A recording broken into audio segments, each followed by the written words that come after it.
Hi everyone, welcome to the course on hardware software co-design, and this year we'll be emphasizing on particularly the edge AI. Edge AI refers to embedded AI, deploying AI models on the embedded devices. For that, hardware software co-designing is really essential.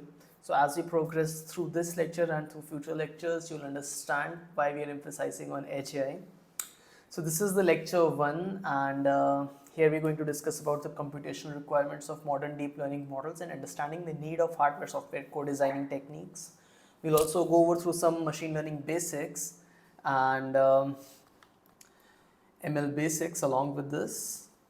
And we'll be particularly exploring one of the most famous deep learning model, which is AlexNet, and how it works, an intuitive idea which will help all of us get on the same platform. So embarking on the journey of hardware software co-design is an exciting challenge, and often we find that many of these classes and courses encourage reliance on libraries and frameworks. So definitely libraries and frameworks are very important, but until and unless we go into the intricate details at register level, how the board is actually working, we won't be able to truly master this field. So it's important to lay down certain foundational concepts. So if you're aiming to become proficient embedded AI engineer, just using the board FPGA without understanding the underlying mechanism, you might find yourself struggling throughout your projects, throughout your course, and copy pasting code from ChatGPT, that will also not help you. So I would say that this course is more than just about coding. It's about actually comprehending the board the entire hardware ecosystem that we're dealing with, and not just the software aspect of it, right? We need to understand the memory consumption, what are the peripherals associated with the board, what are the networking capabilities of the board, what are the computational capabilities and the power requirements of the board. And all the answers of this you will get merely by looking at the data sheets and the documentation which is provided. So with that introduction, let's quickly look at the outline of today's lecture. So introduction to the course, which I already spoke to you about. Key characteristics of embedded/edge AI. Then we'll look at the importance of model compression in hardware software co-design. So model compression is something which I'll tell you later, but basically a very large machine learning model, we'll try to compress it down so that we can deploy it on the edge AI. Those who are confused about the word edge AI, they can actually refer to this as embedded AI as well. Edge merely means at the point of application. So wherever we are deploying AI at the point of application, there we call it as edge AI. So next, we'll understand hardware software co-design techniques. What are the techniques which are involved for model compression? So once we've understood the importance of model compression, next are how to do that, how to do model compression. That is what we're going to see. I'm just going to introduce the terms today. There'll be dedicated lectures for these techniques moving forward. We'll have a slight motivation for the course, seeing the trends of how the GPUs have evolved and certain computational requirements of modern deep learning models. All right. So before I begin, I want to give a quick introduction about myself so that just you know about whom you're learning from. So I've worked as a design engineer at full chip verification team of AMD Incorporation.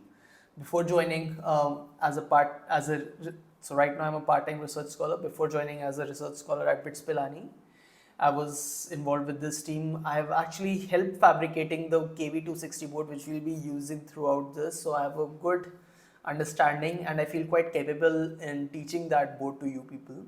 So yes, because I know both the developer perspective as well as the user perspective. So I'm excited actually to introduce that board to you, which we'll be doing in some of the coming lectures.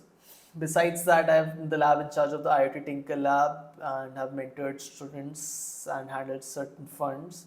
I'm co-instructed courses in IoT, hardware software co-design last year, and UP course, digital design course, along with Dr. Vinay Chamola. My research topics mainly include, but are not limited to, real-time computer vision for autonomous drones, FPGA-based machine learning model optimization, and edge computing for IoT devices, efficient deployment of AI models on embedded systems. Broadly, indicating the same thing. You can check out my full portfolio at this website. I'll just Like you can check out my website anytime you want. All right. So hardware software co-design. So particularly in Edge AI, it refers to the integrated approach of designing both the hardware and software components to optimize the performance, efficiency, and functionality of AI models on resource constrained devices. So there are certain keywords like resource constrained devices and what are the metrics which you're trying to optimize. So this is a layman's perspective. When we say performance, what actually do we mean by performance? So that we'll see in tomorrow's lecture, the appropriate metrics which we are going to optimize on how we're going to actually measure the performance or the efficiency and functionality. So many of you people, many of you might have already heard of terms like gigaflops, floating point operations, multiply and accumulators, how many max this algorithm consumes, and the big O notations, all those things, right? So we'll be actually defining our metrics properly. Next, hardware software co-design is essential for making Edge AI possible, especially when it comes to model compression. As we see the trend, the machine learning models are just becoming bigger and bigger. Towards the last part of this lecture itself, we'll see how the models have scaled from just few thousands of parameters to millions of parameters to ChatGPT 3 in 2000, I think 21-22 time frame having billions of parameters, and now we've just crossed the limits with GPT-4, like it's more than 1 tera operations. So this approach involves designing the hardware like processors and memory and software AI models together to work perfectly with each other. So like just if you understand that before doing the model compression, if we have the training, then this is the complete neural net and we do the inference. But after we do the model compression and we are able to optimize it, we just deploy it on the FPGA board, right? I'm drawing the FPGA board like this. You'll see that it looks very similar to this kind of a structure. So you can deploy it on the FPGA board and that will enhance your inferencing. Okay. So training is different from inferencing. That is one thing which you need to note in machine learning. We'll look into this as we go ahead. So just to give you a quick example, that think of about drone flying through a dense forest and it needs to process information quickly to avoid all the obstacles which are coming, and it's a low light condition, so the machine learning algorithm also has to be trained at that kind of a data set. So you can create smaller and efficient AI models that can fit on the drone itself. So instead of drone sending the information back to the ground station and then ground station sending back the information to the drone, by optimizing our machine learning model and able to deploy it. So just the fact that we're able to deploy it on the edge itself means a lot, and the accuracy also will try to maintain the accuracy which it had when it was being deployed to the cloud server or something, right? So in short, hardware software co-design allows small devices to run powerful AI applications efficiently, transforming their limitations into strengths and enabling smart technology in many real world situations. So let's look at the key characteristics of embedded AI. What are we expecting, like, out of embedded AI? So one of the first things is decentralization. So processing is done locally on the device, reducing the reliance on centralized cloud servers. Agreed. Low latency, real-time data processing and decision making without the delay of data transmission to and from the cloud. So these are all characteristics of embedded AI, that this is how an embedded AI should work, should function. Then it should be bandwidth efficient. Reduce the need for continuous data transmission, saving bandwidth. So we are already very resource constrained, and sending any unnecessary information over the bandwidth not only consumes the power but also blocks that bandwidth, right? And the privacy and security concerns, definitely that sensitive data can be processed locally without sending it anywhere, so that attacks on it like man in the middle attack or any other kind of a breach are mitigated wherever possible.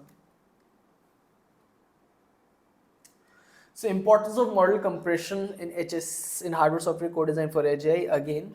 So it's similar to all the points which I've mentioned above. You can go over through them. Limited computational resources, that edge devices have constrained processing power, memory and storage. And therefore we want, through hardware software co-designing, to create optimized AI models that match those constraints. And model compressions definitely help in it to reduce the computational requirements of the AI model in whole and making it feasible to run complex algorithms on limited hardware. Then we have power consumption. So edge devices are battery powered like drones or your other IoT sensors deployed in glaciers or in forests, and you need to operate efficiently to conserve the power. So by bringing in hardware software co-designing, we actually bring down the number of computational, we try to bring down the power consumption of that, simply put. Then the real-time processing. So for like it is really important that for all the applications like autonomous navigation or autonomous cars for that matter, real-time detection of a person or an obstacle is important. We can't afford to actually send it back to the server and then get that information. We need to make the decision right there and then, right? So real-time processing is important. Then memory and storage constraints, oftenly we find that all the things which we deploy on the edge are specifically memory constrained. We cannot have hard disks kept on attaching, and like we just have a small SD card on which we have to upload the entire operating system, the machine learning model, and the other applications, and we have to also log the data there as well. So it's really memory and storage constraints are there. And finally, the network bandwidth and latency. So all these points are simple, but you need to understand and should be able to explain that why are we looking into this direction. Why is the model compression things which we are going to discuss throughout the course in the upcoming lectures, why is it important to understand all of those? So there are certain hardware software co-designing techniques as I mentioned, and so the Medium article link, if you happen to open that Medium article which I had marked, so most of the things which I am saying is from this article which I have written some time back. So AIoT Blocks is the YouTube channel and my basically writer's name. It's a small firm on which I have on behalf of on which I write these articles. So hardware software co-design techniques which we'll be using. So the first technique, or the I think pruning and quantization, we'll do either first pruning and then quantization, or we'll first do quantization then pruning. But understanding it simply that we remove the redundant or less important parameters and the weights. So hardware software co-design can leverage pruning to create efficient hardware architectures that support sparse computations, optimize both the model size and hardware performance. So sometimes we just remove the neurons itself, so neurons are gone completely, and sometimes we just remove the connections, the synapses in them. Quantization on the other hand reduces the precision of the model parameters, so we can bring it down from FP32 to int8. So this is a drastic thing. It's not like you're having a free lunch, nothing comes for free, so you are actually getting affected. Those things we'll discuss when we discuss more about quantization. So definitely there is a drop in accuracy, which is one of the metrics which we use to evaluate a machine learning model. Then there are certain other techniques like knowledge distillation, weight sharing, low rank factorization. As we discuss, I'll explain them. Simply put, in knowledge distillation, what we try to do is, instead of running the whole neural network to output the high quality, to give the high quality output, we train a smaller student model to actually perceive that how the output would look like, and if we're happy with that output, only then we run the complete teacher model. So that also we can use, but that's not so much used in our particular scenario. For us, pruning and quantization is more important. Alright, coming back to the motivation for the course. So the current trajectory, as you can see in AI, is that the computing demand is sharply increasing. Like as the model size are increasing from transformer models just having like 0.05 billion parameters to GPT, BERT, GPT-2, and then GPT-3 having 175 billion parameters. This was released around 2021, right? But the GPU memory has, over the years, the architecture has improved, but the GPU memory size has remained almost not increased by orders of magnitude. You can see it is still in the same, it's increasing linearly, you can say, but not in terms of logarithmic function or exponentially.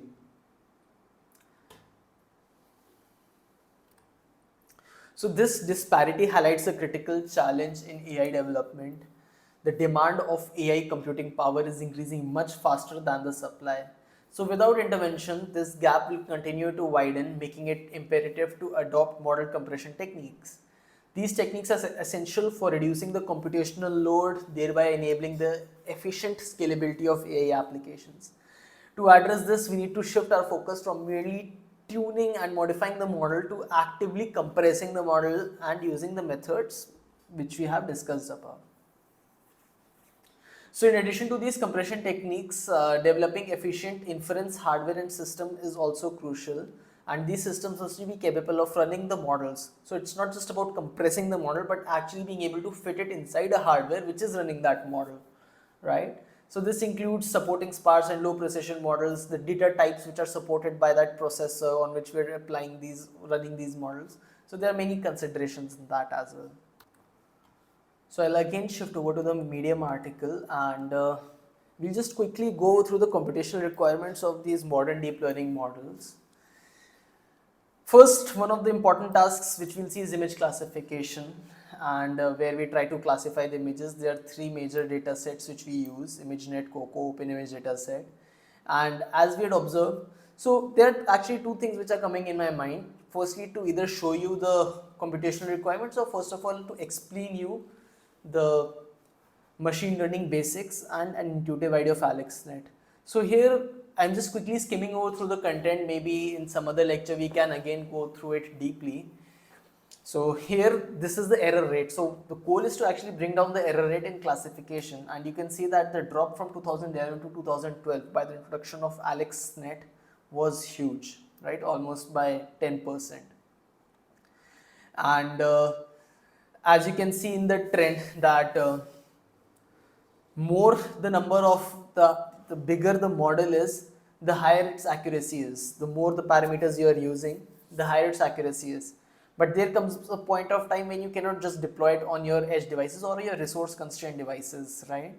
So for that, we need to actually do the model compression techniques, and we try to maintain the accuracy while reducing the model size using certain operations. Next is object detection and pose estimation. So not just running the devices on the cloud or GPUs. We want to actually run it on resource constrained devices like our phones, for that matter, right? So all this is possible. There are certain libraries, popular frameworks that facilitate on-device machine learning, which include TensorFlow Lite, which is a lightweight version of TensorFlow and specifically designed for mobile and embedded devices. Apple has launched its own Core ML, so I strongly suggest you people to actually pause the video right now and go over through these websites and see it. Or in fact, what I'll do is I'll just open the links of this and show it to you right now. Alright, so this is the website of TensorFlow Lite. You can see that their emphasis is again on deploying machine learning models on mobile and edge devices. So TensorFlow Lite is a mobile library for deploying models on mobiles, microcontrollers and other edge devices. We'll be using somewhat TensorFlow Lite in our course as we progress. I have not decided when to actually introduce it, but first of all we'll see the more fundamental things. We pick a model, we convert the TensorFlow model into compressed file, and then we deploy it using this TF-Lite file, which is nothing but the machine learning model itself. And we also do certain optimization techniques, as I told, to quantize it from 32-bit floats to more efficient 8-bit integers. And you can do so many solutions based on that, like image classification, object detection, question answering, etc. Right? Next, we'll see PyTorch Mobile. So it's again, there's how you can use PyTorch Mobile on iOS and Android. They have given this example. The key features of this are that it provides APIs that cover common preprocessing and integration tasks needed for incorporating ML in mobile applications. It supports for tracing and scripting via TorchScript IR. IR is the intermediate representation. It supports this XNNPAC floating point kernel libraries for ARM CPUs, which are mostly used in our mobile systems. So you can go over through this and that how this is used.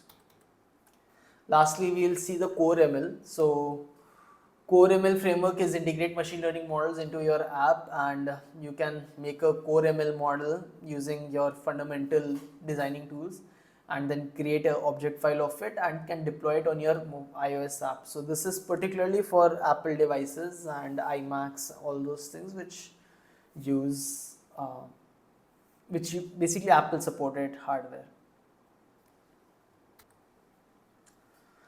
So coming back to this, so can we go even smaller with on-device machine learning? Mobile phones roughly consume about 10 watts of computing power and are little expensive, and certain types you don't need such a big screen or a touch screen, right?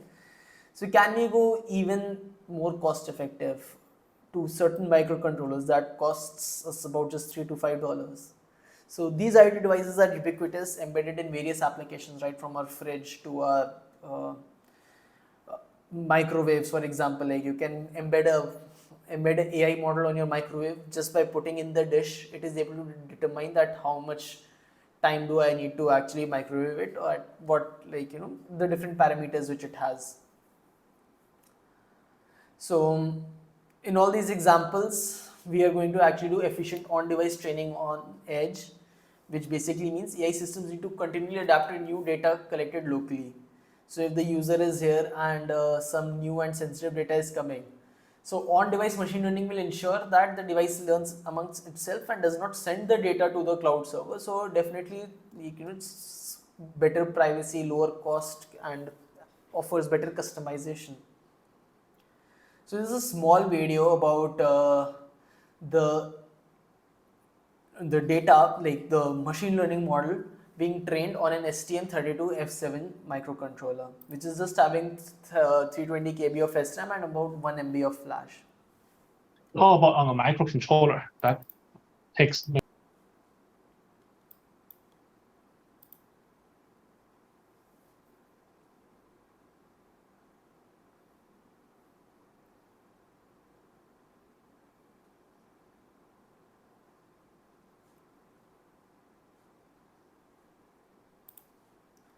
So you could see that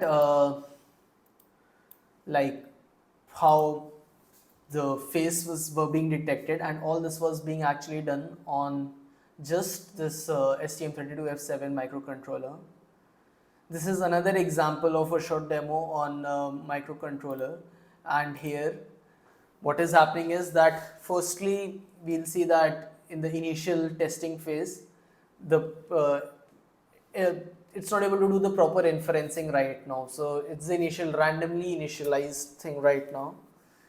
Then we'll go over through the training phase, so it's like a binary classifier, and we'll go over through the training phase.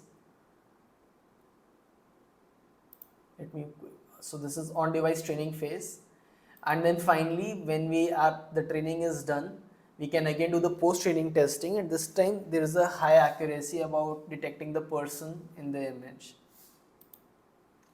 Similarly, there are certain prompt segmentation machine learning models which we use. So we'll have a quick intro of machine learning model. I'm just showing you what are the possibilities of that. So segment anything model realizes promptable zero-shot segmentation. So you just need to pinpoint at a particular part of the image, and all the related segments from that or pixels will be segmented automatically. So this is known as prompt segmentation or point segmentation. Then we can actually, using efficient AI models, so the same, like, old way of doing the vision transformer segmentation, like here we have segmented banana from other fruits, here the t-shirt of the person is segmented, here the floor, and here also the floor is segmented. So just by doing this model compression techniques and deploying it on efficient hardware, we can enhance the performance from 12 images per second to 842 images per second, and without any drop of accuracy. So I'm just trying to show you the importance of, it's not just important to make a machine learning model, but how to efficiently deploy it so that we are able to achieve real-time performance, and not just discriminative models. When it comes to generative models, we're able to do efficiently that also. So one of the techniques which we have is stable diffusion, right? So first of all, efficient image generation. So if you have to convert this machine learning model is cycle GAN, and it is using around 56.8 giga multiply and accumulate operations, and is giving an FPS about 12.1. But by deploying the machine learning model on Nvidia Jetson GPU, we are just able to enhance the performance by 3.3 times. We are able to get 40 FPS, and we reduce the number of operations by around 16 times to 3.5 giga operations. Similarly, you can go through efficient image generation, that how we are doing this. Like I talked about knowledge distillation, that how we are using that. This is one other example of masking the image, and so this is the stable diffusion which I had originally told you about, that if there is an original image and we just mask it, then the stable diffusion gives takes around 369 milliseconds, but by efficiently deploying it on by doing the model optimization, we can reduce it to around 4 times the time it is taking, right? So with that introduction, so this just extends from 2D vision to 3D vision. We can again see that how much we are able to increase the performance just by deploying it. So many of these examples are taken from MIT's research work, and you can feel free to check out their research. It's an amazing research which these people are doing in the hardware deployment. So now let's go over through, so these are the two architecture technical stacks which we'll be later on looking maybe in tomorrow's lesson or day after tomorrow's, that why have I put this whole architectural stack in here. So at the bottom you see lies our hardware platform. In this case it's Jetson Orin, and then there is the platform software which enables to run things on that platform. So there is an operating system, a security, and certain systems, service systems which are running for, like, fleet management, container runtime, IoT edge stack. Then there are certain AI stack models which are ready to be deployed on this platform. So that comes above that. And we have again Metropolis and ISAC. So this all comes from Nvidia, nothing specific to not any generic things, but just specific to a Nvidia Jetson GPU. So with that motivation of the course, let's dive into the next aspect. So what I'm going to show you in the next 6 or 7 slides is a machine learning course which spans across the entire semester. You would say around 30-40 lectures. I'll just show them in 5-6 slides that what are the major topics which people cover, and then we'll get an intuitive understanding by looking at a modern deep learning model. So machine learning basics. So definitely it's a field of study that enables computers to learn from data and make predictions or decisions, right? Both these things. It is classified into 3 classes: supervised learning, unsupervised learning, and reinforcement learning. So what we do in the supervised learning is that we have a training, we have a labeled data with us, basically that we have an input, let's say the area of the house. This is the input, and we have a corresponding label to it, which is the price in dollars. Or let's say that there is a classification technique that, okay, we have certain images with us, cat, dog, or certain things, and we have the label along with that, okay, this image belongs to cat, this image belongs to dog. So we can do the classification task, which is classifying the data into categorical label. And we have regression, which predicts continuous values. In unsupervised learning, we talk about training on unlabeled data, which includes clustering and dimensionality reduction. So if I just give you certain data points here, here, here, and I tell you to make 3 clusters, you'll be quickly able to make 3 clusters here, right? But for machine learning model to actually learn on how to make clusters, so that is through unsupervised learning. And then finally we have a reinforcement learning, where we learn by interacting with the environment to maximize a cumulative reward. So this is particularly used in many robotic applications. Common machine learning algorithms, feel free to actually search on your own. I'll just quickly walk you through. So linear regression, it predicts a continuous value based on a linear relationship. Logistic regression, it predicts the binary outcome, yes or no, person or no person, like that. In decision trees, we model decisions based on feature splits. You can go through the finer understanding of decision trees on your own. For now, we'll just be satisfied with this. Random forest is an extension of decision trees, but it is an ensemble of decision trees to improve the performance. Then we have support vector machines to classify data by finding the best hyperplane in them, similar to regression, but similar to actually classification, because we're trying to classify based on finding the best hyperplane. And then we have k nearest knn algorithms and k means clustering. So k means, you can search for both of them. K means clustering basically means what I discussed earlier, partitioning data into clusters based on feature similarity. Then we have principal component analysis, which does dimensionality reduction by projecting data onto the principal components. This algorithm, neural networks, is class apart from all these other things. So we have this whole branch of AI. Inside that, there are multiple techniques of doing machine learning, and then there is a very particular field which is deep learning, which integrates quite a lot with actually another branch, which is data science, which includes about more like mining the data, doing pre-processing. So deep learning has it's it's the subset of all the other circles which you see here.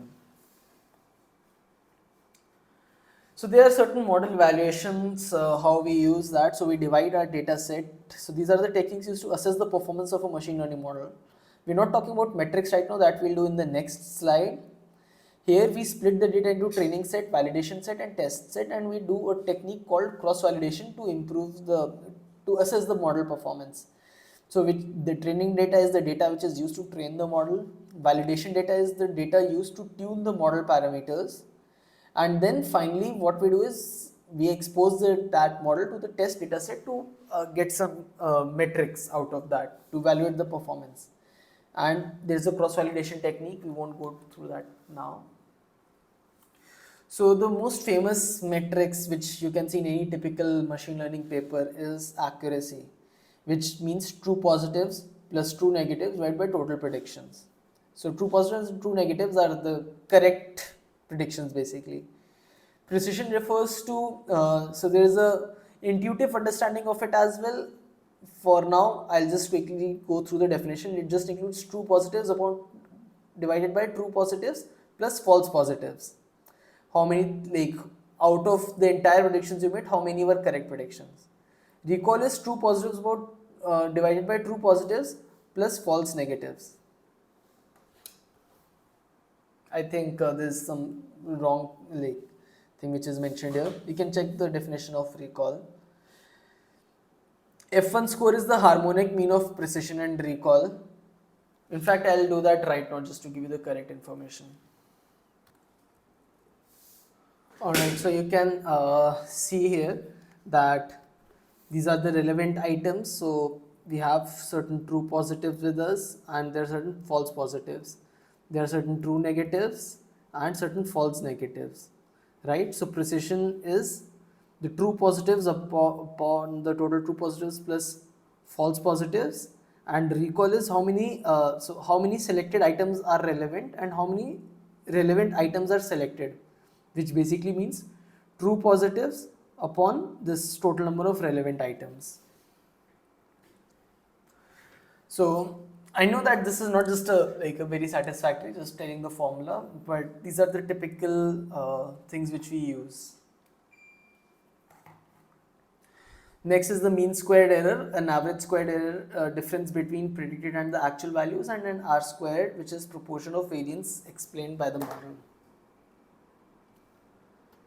There are certain pre-processing techniques which we use to clean up the data before training on a machine learning model. So one is normalization, where we try to bring the input features of the input data in a particular range, let's say 0 to 1. Then we have standardization techniques, so which scale features to have zero mean and unit variance. Then we do encoding categorical variables, so we give it we do one hot encoding, or like how to actually categorize certain semantically semantic classes, basically like verbal classes like cat. Cat cannot go inside a machine learning model. So we can represent a cat by a vector, like a vector which is, let's say, 0 1 0 0, something like this. If there are 4 classes: cat, dog, lion, 0 0 1 0. So this is just like a one hot encoding technique, right? Nothing fancy about it. And then handling missing values. There are certain regularization techniques. I know this is little far-fetched right now to understand, but this is what a typical machine learning course helps you to understand. Techniques used to prevent overfitting of a data. So overfitting basically means that machine learning model, instead of generalizing over to the entire data set or real world problems, it has just overfitted itself onto the training data set, and now it will perform really good on the training data set but bad on the test data set or on the real world applications. There are certain hyperparameter tuning techniques. Hyperparameters, you can actually Google it and can understand. It's simple, the process of optimizing the parameters that control the learning process of the model. Alright, so we'll take a small break because now we are about to shift gears in this lecture. We're going to understand the AlexNet and its inception. Alright, so this image which you see right now on your screen, this is a latent space, an embedding space. I'll zoom out a little bit more on this. So you see that similar looking items are grouped together. I zoom out even further. So this is the latent space which we'll understand what it is. This is the latent space of an AlexNet. The last but the penultimate vector, if you project it to, so that's a 4096 dimensional vector.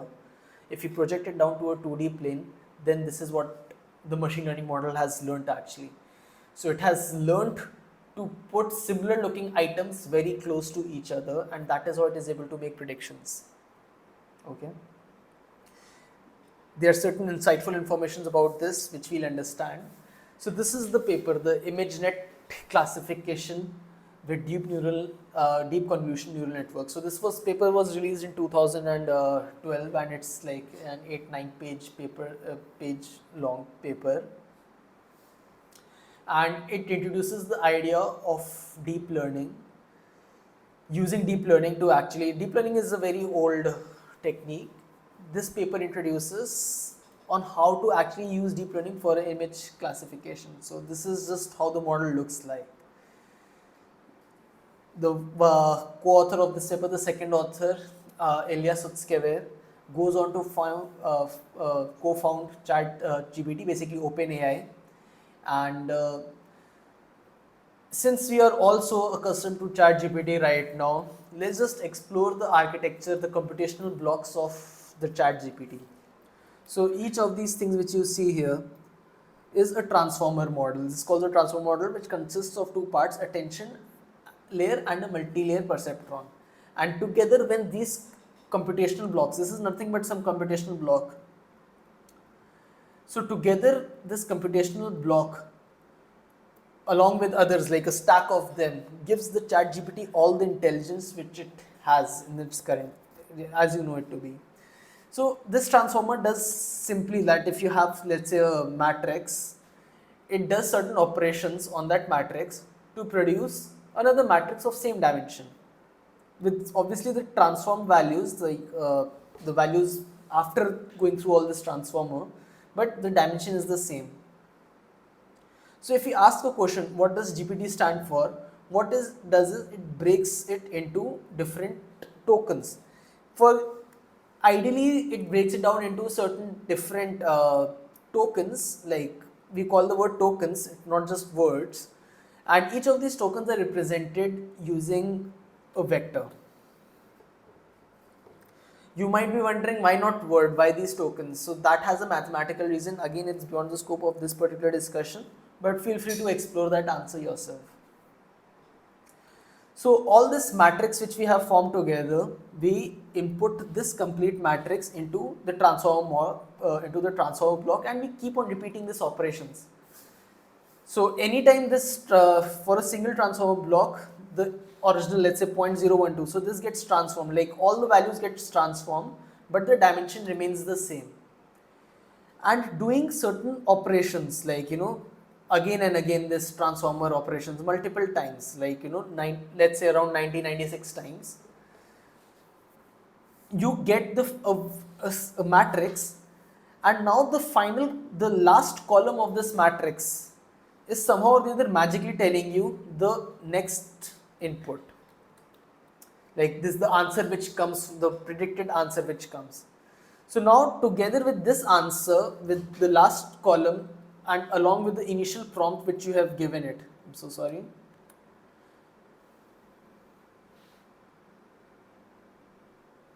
Along with the initial prompt which you've given it and what is generated, you again feed it back into this whole layer once again, the transformer, 96 transformer computational blocks, right?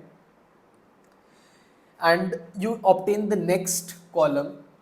You again do that the same operation and you get another column, and you keep on doing this to finally reach the correct answer, and at the end of which there is a stop column which comes, a stop character which comes, and that is the time when ChatGPT knows that okay, I've answered the query sufficiently. The main thing is that how does this all this magic happens? Like how is it able to actually give you the correct answers just by going over through these computational blocks which is known as transformers, right? How is it able to do all this magic? And the answer lies, just a second,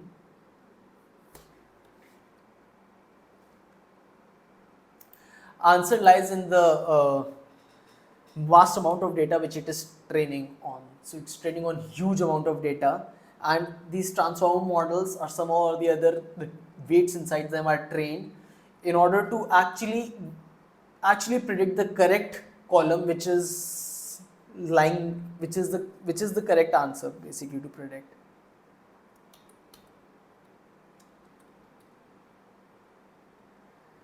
But the fundamental, like all these transformers, ChatGPT, whatever you're seeing right now, the original revolution began with AlexNet in 2012. So what ChatGPT essentially gives is, like, if you give it a matrix, then it predicts a column which is the answer which it is trying to give it back to you, the predicted answer, right?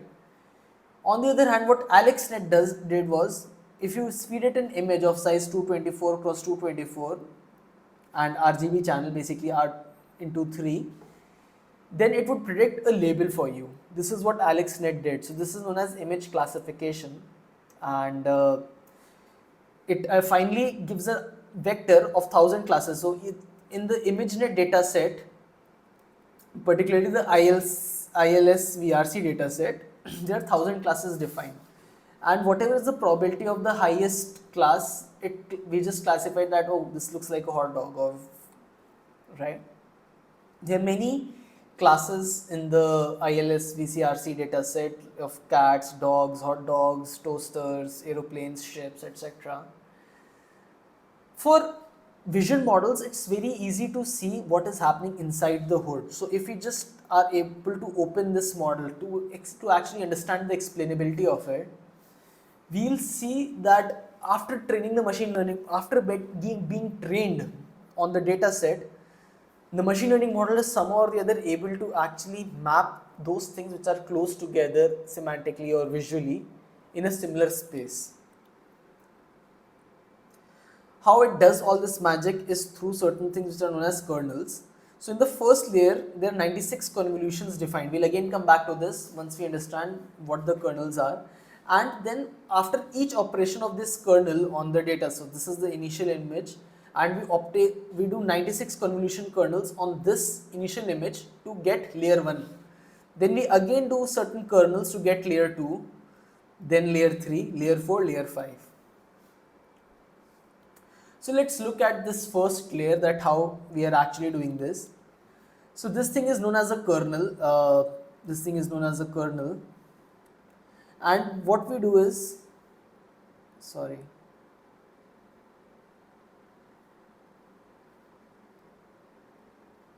this thing is known as a kernel, and what we do is we we convolve this kernel over a patch of the image, and then we just keep on sliding this kernel to generate a new layer, right? This layer which you see in purple, this is known as activation map,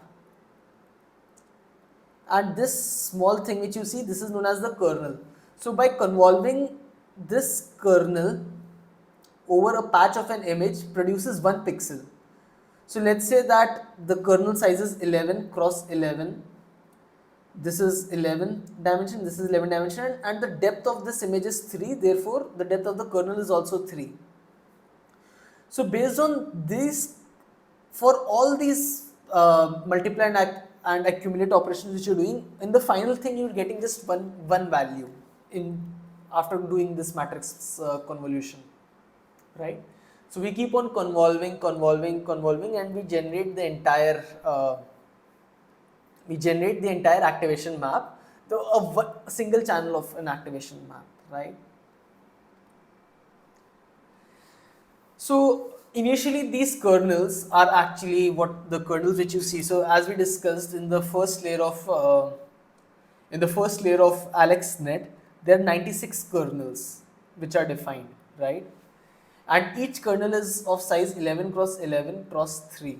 3 being the fixed size which has to match with the depth of the input layer.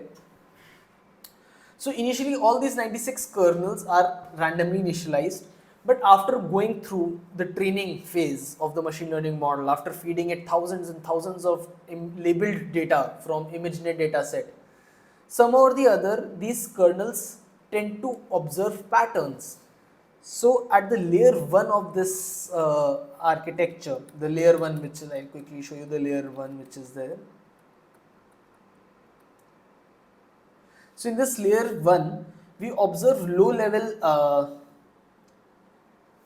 some low level patterns like certain edges or like basic shapes, certain very basic things. All this comes under explainability. You can see that this kernel, what it is detecting actually, like what this kernel is detecting is being evident by the kernel's information. In layer 2 we start to have a little higher meaning, like seeing the facial structures, or like edge. Basically facial structures are mostly in layer 5, but edge detectors like seeing basic shapes like rectangles, octagons, etc. And as we progress through layers, somehow or the other, by the end of layer 5 we are able to observe full facial features and different things which you're trying to classify. The activation maps corresponding to that activate.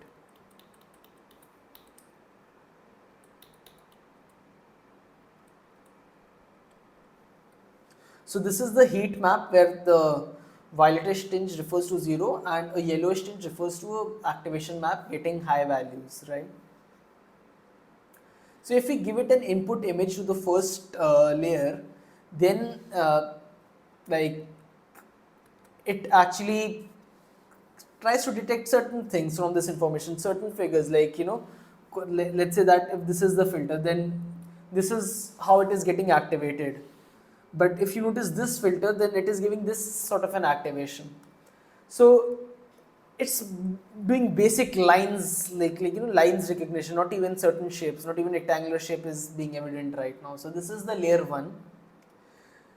Because there are 96 kernels, and with each kernel we get one activation map, like this entire thing is one activation map.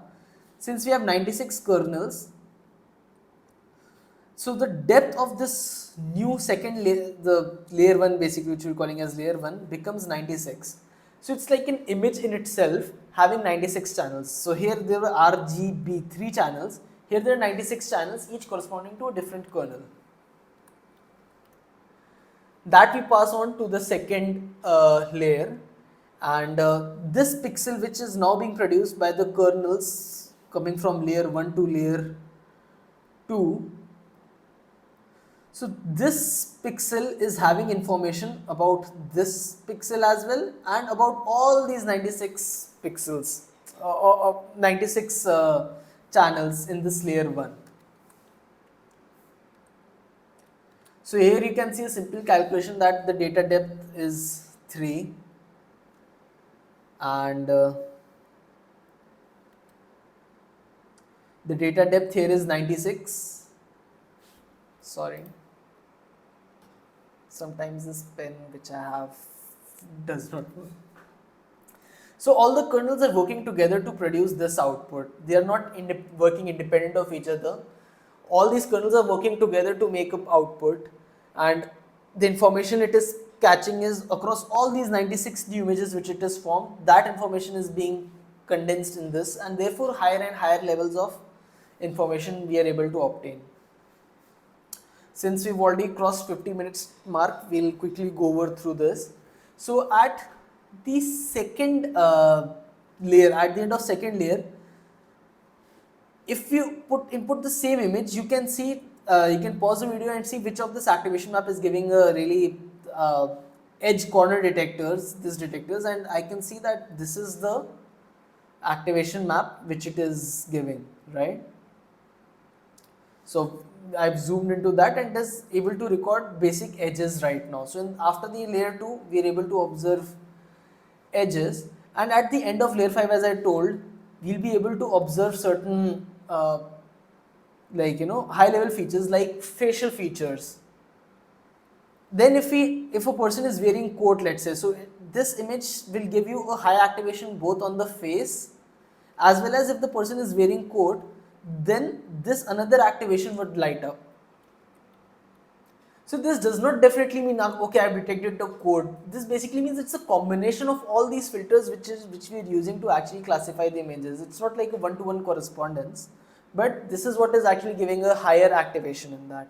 So you can see that the facial is it's obviously giving a high activation for the facial features, but for the code also these two things are lighting up. Similarly for kimono, other activation maps are. So this is synthetic data for data visualization, and there are certain patterns which maximize certain kernel outputs. So this is an interesting study. We do not have time to go over through this, but what we need to understand is that ultimately there are 4096. So once we flatten out this entire layer 5, once we flatten it out, all the values which are there, we just write it down in a single vector. So there are 4096 entries in this, and then we again do a multi-layer perceptron to bring it down to 1000, each corresponding to a class. So here's an example of a dog, like if you feed in that image. So this right now is a 4096 vector, long vector. This is 4096, and it's essentially like if there's like a three-dimensional space. So like if there's a three-dimensional space, I can represent it like a vector, right? Similarly, in 4096 dimensional space, this dog image can be mapped to a point, to a vector. Similarly, a ship can be also done like that, and Euclidean distance between these two things can be calculated just like we do in three-dimensional space. So there was an experiment in which an elephant's image was taken, and in this 4096 dimensional space, we pointed that vector, and then we tried to perturb that vector into its near vicinity to see what are the images which are corresponding to that area. And it turns out very excitingly that the nearest neighbors were all the elephant images, or those images which are visually very similar to the elephant. So this 4096 dimensional space, not just this number, but anytime we actually project an input image to a higher dimensional space, we call that as the latent or the embedding space. And this is one of the fundamental concepts in stable diffusions and how the generative AI also works. We try to actually point it to a particular point, in this latent space, embedding space, and we perturb that point. So in this high dimensional space, the directionality also has certain semantic meaning, like if I input an image and I perturb it into a h direction, so and I return back, I see what the image I've got after that, I would have seen an aged person's video. So there we began our initial discussion from that. The entire data set, in this 4096 dimensional space, if we try to reduce the dimensions from this to a 2D flattening, we try to flattening it out, then we obtain this map which I had shown you, and I told you we'll do have certain interesting observations in this map at the starting. So you can see that here you have zebra or leopard, lion, And as we move in this direction, so the animal is changing, but they're visually similar, like, snow leopard, tiger, zebra, all these things. It's it's slowly and visually, it's like, progressing. So just like I had shown you the age direction, here there is a fruity direction here as well. So those images or those fruits which are more fruity, like, they are in a particular direction, and in this direction there are less fruits, more like vegetables or something, meatloaves or etc., whatever is mentioned in the data set. Same thing in this, like if in the ChatGPT also the woman vector which we form, it might lie in a particular space in this 4096 dimensional space, or like in LLMs it's a different space altogether. I think uh, it's a different dimensional space, and I take the queen and we perturb both women and queen in a direction, then it turns out to be king and man. So this is the gender direction which we get. So image classification was actually completely transformed post 2012 when the AlexNet was released, and prior to that there were human design features. So this is one of the papers which did human, like, how humans do a high dimensional signature compression for large scale image classification. So they used all the complex mathematic formulas and used a technique called as SIFT to make efficient filters. But in AlexNet, we did not do anything. We did not put any effort. We just made this machine learning model and we just fed on the data. And somehow or the other, all these weights, the kernels got trained to be able to classify these images. And that's why it was like a tipping point for the entire community of machine learning. The focus on deep learning came back. So it was a original idea of multi-layer, like the neurons was in 1943 given by McCall and Pitts, and then the multi-layer perceptron was introduced in 1957 itself. But faced multi-layer perceptron learning, backpropagation, and all those things happened in around 1986. And in 1990s, John LeCun, very famous scientist, data science, machine learning scientist, who is now serving as a chief scientist at Meta. So that was the time when he trained just a 5-layer deep neural network. Like here, the layer is not referring to the convolutional neural network things which I talk about. It's just like a simple multi-layer perceptron, and he performed a successful experiment on doing digit recognition. And fast forwarding from that time, from 1989 to 2012, there was, like, in the mid 2000s, deep networks were generally believed to be very difficult to train. And we now know that these algorithms that have existed since 1980s work quite well, but this was not apparent around 2006 times. The issue is perhaps simply that these algorithms were too computationally costly to allow much experimentation with the hardware available at that time. So you can see that it's almost 10,000 times the more computational capacity which Jon LeCun had in 1998, where he trained the Latent 5, as compared to AlexNet in 2012. And the training data set also has improved to 1.2 million training data samples. And his deep learning model had just 60K parameters and 5 layers, as opposed to 8 layers and having 60 million parameters, along with certain modern activation functions. Fast forwarding to GPT-3 and GPT-4, we see that this 60 million has increased to 175 billion. So orders of magnitude it has increased, and it has gone beyond 1 tera operation parameters in GPT-4.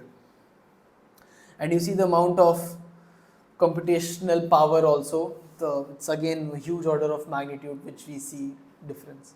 So perhaps by 2030, the new AI breakthrough which we get is nothing but just, the same computational blocks which we are using, applying later, like escalating that. And machine learning deployment falls beneath all of these, where all these latest machine learning models which are running on GPUs, we are trying to actually run it on a very efficient resource constrained device. So with that, I would like to end today's lecture, and from next class we'll focus on certain machine learning concepts which we'll be using, and looking at the metrics which we'll be using to evaluate a hardware software co-designed machine learning model. All right. So thank you so much for your time.